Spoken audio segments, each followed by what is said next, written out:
પ્રભુ તવ મૂર્તિ વિનોદકારી, પલ પણ વિસરે નહીં વિસારી. જુગલ ચરણ સોળ ચિહ્ન જેહ, નજર સમીપે રહો અમારી એહ. બોલો સ્વામિનારાયણ ભગવાનની, મદન મોહનજી મહારાજની.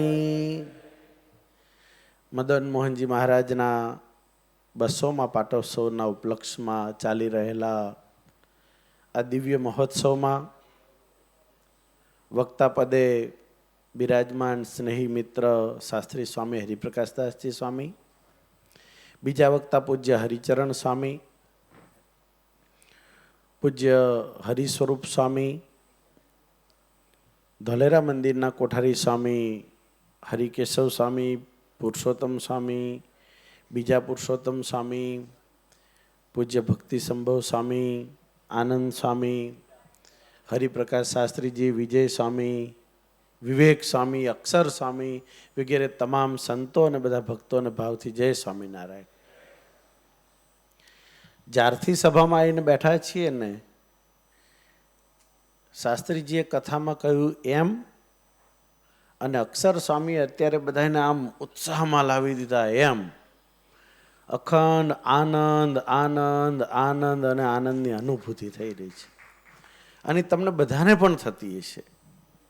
બીજું, છેલ્લા કેટલાક વર્ષોથી આપણે ધોલેરા મંદિરના પરિસરમાં એન્ટર થઈએ ત્યારે આપણને એવું લાગે કે આપણે અક્ષરધામમાં આવી ગયા છીએ. એના બાગ બગીચા, એનું રૂપ, એનું રંગકામ એટલું રૂપાળું રૂપાળું રૂપાળું રૂપાળું લાગ્યા કરે છે કે ભગવાન સ્વયં અહીંયા આવ્યા, આપણા બધા માટે આટલા સરસ ભગવાન આપ્યા, અહીંયાનો સત્સંગ એટલો રૂપાળો કર્યો, અને આજે ધોલેરા વૈશ્વિક બની રહ્યું છે. અમે ગઈકાલે રાત્રે હરિપ્રકાશ સ્વામીજીને અમે ગયા હતા. 100 કિલોમીટર ગાડી ફરે ત્યારે ધોલેરા શહેર પૂરું થાય એમ છે. 100 કિલોમીટર. એક જ કંપની ચાલુ થઈ છે હજી, રિન્યુ એનું નામ છે. 10,000 માણસ કામ કરે છે એક કંપનીમાં. આવી 1,000 કંપની બનવાની છે. એટલે આ બધું કલ્પનાતીત થઈ રહ્યું છે.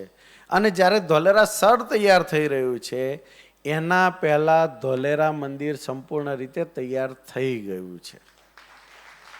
કારણ કે હવે આવા સભા મંડપો આ સમાજની તાતી જરૂરિયાત છે. જ્યારે જ્યારે સમાજને કોઈ પણ ક્ષેત્રમાં જરૂર પડી છે ત્યારે એની દોરવણી કરવાનું કામ, સમાજને શીખવાડવાનું કામ, કોઈ પણ ક્ષેત્ર હોય એ ભગવાન સ્વામિનારાયણના સાધુઓએ કર્યું છે. હવે ધોલેરામાં કોઈ મંદિર બાંધવું હોય તો આ મંદિર જોવા આવવું પડે કે એનો સભા હોલ કેવો હોય, મંદિરથી કેટલું દૂર મકાન રાખવાનું, એનું ભોજનાલય કેવું હોય. એટલે આ તો રોલ મોડલ થઈ ગયું, આદર્શ બની ગયું. તો કોઈ પણ ક્ષેત્ર હોય, અધ્યાત્મનું હોય, વ્યવહારનું હોય, કોઈ પણ ક્ષેત્ર હોય એમાં કરવાનું જ હોય. બીજું, ભગવાન સ્વામિનારાયણનું ઐશ્વર્ય, જેમ અહીંયા અક્ષર સ્વામી તમે કેફ લઈ દીધો થોડોક, આમ હા, ઐશ્વર્ય કેવું. પૂજ્ય હરિકેશવ સ્વામી ધોરણ 5 પાસ છે. 5મું કર્યું હતું કે નહીં? બરોબર. હવે એમની ઉપર અત્યારે પીએચડી કોઈને કરવી હોય તો કરી શકાય. કે આ સંત ક્યારે થયા? તો કે ભાઈ 30 વર્ષ થયા. એને શું કર્યું? તો કે આટલા હરિમંદિરો કર્યા, આટલા ઉત્સવો કર્યા, આટલા જણને કંઠી પહેરાવી, આટલી વિદેશ યાત્રાઓ કરી, ધોલેરા મંદિરનું આ પ્રકારે નિર્માણ કર્યું. એની પર કોઈને 500 પેજ લખવા હોય તો એને વાર જ લાગે નહીં, એને કોઈ તકલીફ જ નહીં. કારણ કે પરદેશની યાત્રા પર હોય એ ત્યારે રોજ 108 હનુમાન ચાલીસાના પાઠ કરે. 6 કલાક તો બોલવાનું જ નહીં. એનું ભજન ચાલતું હોય, આ બધી પ્રવૃત્તિ ચાલતી હોય, કેટલું બધું. એવું એક સંત એવા જ છે. આમાં કોઈ પણ સંતને જુઓ ને એમાં હરિકેશવ સ્વામીથી સહેજ બી કોઈ કાચા કે નાના છે જ નહીં. પોતાનું ક્ષેત્ર, પોતાનું કાર્ય, પોતાનું સ્થાન ત્યાં એ જ રીતે કરી રહ્યા છે, બધા જ કરી રહ્યા છે. અને એ શ્રીજી મહારાજનું બધું ઐશ્વર્ય છે. ફક્ત સંતો પૂરતું સીમિત પણ નથી. એકે એક હરિભગતમાં પણ આપણને ભક્તિના, સત્સંગના, સમજણના, જ્ઞાનના, દાનના એટલા બધા દર્શન થાય. ગઈકાલે 2-4 હરિભગતની વાત કરતા હતા. પ્રવીણભાઈ આ ઉત્સવના યજમાન છે, એમની પણ ઘણી બધી વાતો અહીંયા થઈ. તો એક નાનામાં નાનો હરિભગત પણ પોતે કમાઈને દેવને આપે છે. આ સાધુઓ એનો સદુપયોગ કરે છે, હરિભગત માટે જ કરે છે અને એમને સંતોષ થાય છે. અને આ બધાને એ કર્યાથી ભગવાનમાં પ્રેમ વધે છે. ઉતારો બને, સભા મંડપ બને, રસોડું બને, મૂળભૂત તો ભગવાનમાં પ્રીત કરવામાં મદદરૂપ થનારી આ બધી વસ્તુઓ છે. અહીંયા એસી હોલ બન્યો, 4 કલાક થયા, સંગીતવાળાને પગે લાગવું પડે, એક પલાઠીએ બેઠા છે. 4 કલાક થયા, 4 કલાક આપણને કંટાળો નહીં આવતો, કારણ કે એસી છે.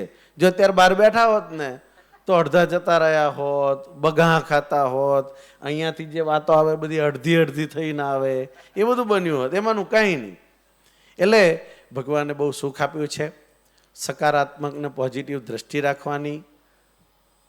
ભગવાનના રસ્તે ચાલીએ એટલે કમળો ના થઈ જાય એનું બહુ જ ધ્યાન રાખવાનું. વચનામૃતમાં મહારાજે કહ્યું કે કૂતરાની લાળ અડે પછી એને અભાવ આયા કરે, એને સારું દેખાય જ નહીં. એટલે આપણે એનાથી દૂર રહેવાનું અને ખૂબ ભજન કરવાનું. અને દ્વિશતાબ્દીમાં અત્યારે તમે જેટલા લોકો આવ્યા છે એટલા લોકો થાવેણો પકડવા આવી જજો વહેલા મહિનો થોડોક. આ તમારું ઉત્સવની કથા અત્યારે સંભળાઈ ગઈ. હવે તીકડી સેવામાં જોડાવા વહેલા આવી જજો. સહજાન સ્વામી મહારાજ.